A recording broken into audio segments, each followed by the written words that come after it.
那为什么要鼓励生育？有人会这样讲，就让人口减少啊。其实台湾人口要减少以现在2320万来讲，我们要减少200万才有非万，那要40年之后。40年之后，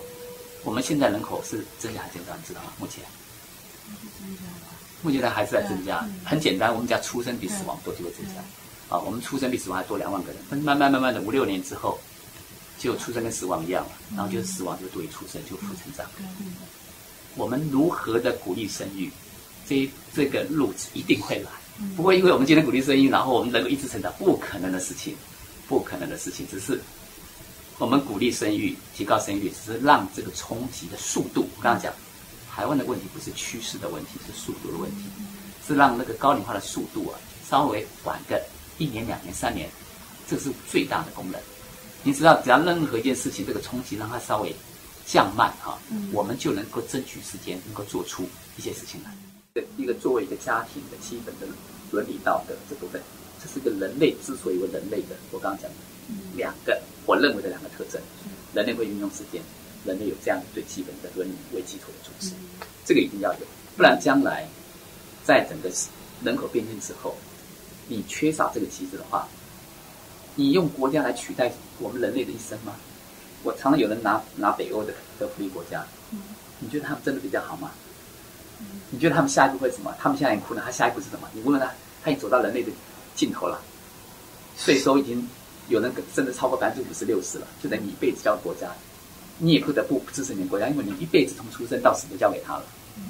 对不对？那请问他的下一步会是什么？他的政策，如果人类的结构、人口结构能够停留在那里，他的政策也许可以维持更长，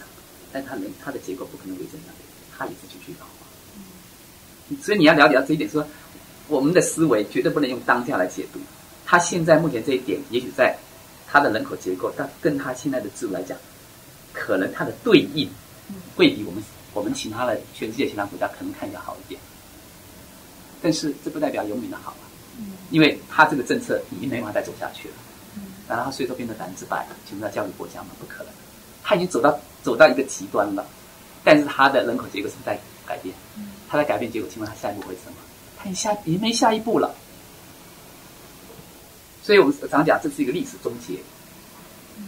他现在看起来是不错的，所以我们的思维绝对不能停留在这个现状。我不知道你听懂我意思了没有？就是以他的现状来讲，好像他的各方面照顾好像是比较好，我可以承认他当下是比较好，但是他所付出的税收是42%到62%之间了。我们现在才12%，台湾只要提高到30%，我们就可以做得跟他一样。但是我们不可能提到30%，老百姓不会同意，我们也做不到。所以每个社会有每个社会的特质，而他们这个福利国家做法也不是完全为了人口它就是福利国家的概念，从出生到死亡。我们当年被生出来的时候，通常一个妈妈就是一个妇女，不见得是一定是妈妈她可能生6-7个。她的教育程度，她没有就业，他们亲生当时的资源是非常少的，她不是生一个，但是我们每个人走出来那个时候的我们的上一代，他是把小孩子当作是个希望然后小孩子负担是负担，但是小孩子的希望大于他认为的负担，他会努力的把他带起来，对不对？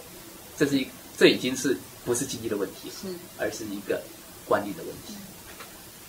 今天说真的，我们不是要跟以前生6-7个，只生1个或者2个。